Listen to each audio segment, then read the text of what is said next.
Baik, lalu terkait dengan postur APBN begitu. Ini kalau kita lihat kan postur APBN ini artinya memang belanjanya ini naik begitu ya dari sebelumnya. Nah, Anda sendiri melihatnya seperti apa sih sebetulnya untuk belanja saat ini saja?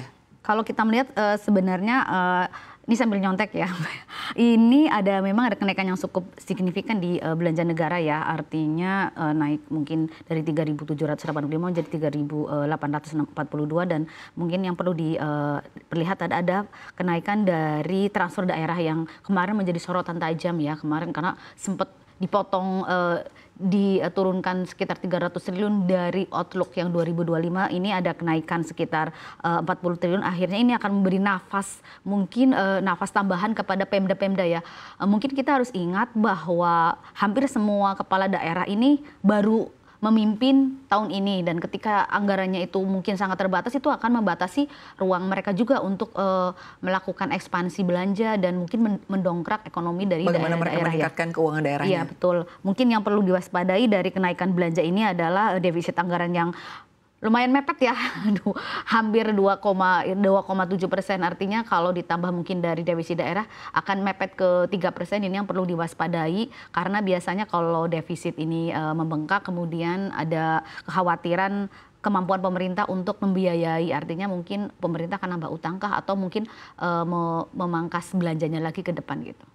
Baik, jadi ini juga menjadi pertimbangan ya bagaimana pemerintahan pusat begitu terkait dengan mungkin efisiensi. Betul. Ya. Ini juga memberikan dampak ke artinya keuangan daerah ya. Karena kalau kita lihat kan ini untuk saat ini mungkin fiskal di daerah juga cukup lemah begitu Mbak Esa. Ada sekitar 90% daerah ya yang kalau kita lihat memang fiskalnya lemah. Nah lalu selanjutnya Mbak Esa untuk pendapatan negara ini kan kalau kita lihat hanya naik sedikit ya. Betul, nih, ya. Untuk kemampuan fiskalnya.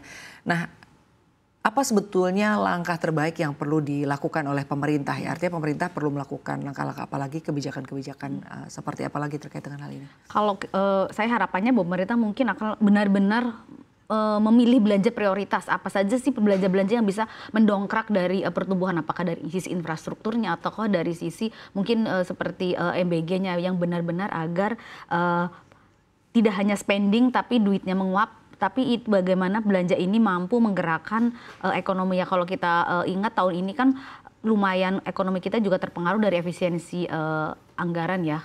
Kalau kita lihat kalau sebenarnya efisiensi agak diperlonggar itu akan mendongkrak sisi mungkin permintaan dari hotel-hotel itu kan kita lihat sebenarnya banyak sekali supply chain yang ke sana ya mungkin dari industri makanan, dari bahkan mungkin pembersih lantai sampai ke arah sana ya, dari servis juga itu yang harus diperhatikan bahwa belanja-belanja apa sih kalaupun mungkin kemudian ke depan akan ada efisiensi ataupun mungkin memilih belanja-belanja saya harapkan itu adalah belanja-belanja yang sangat prioritas dan mendukung dari ekonomi Indonesia gitu.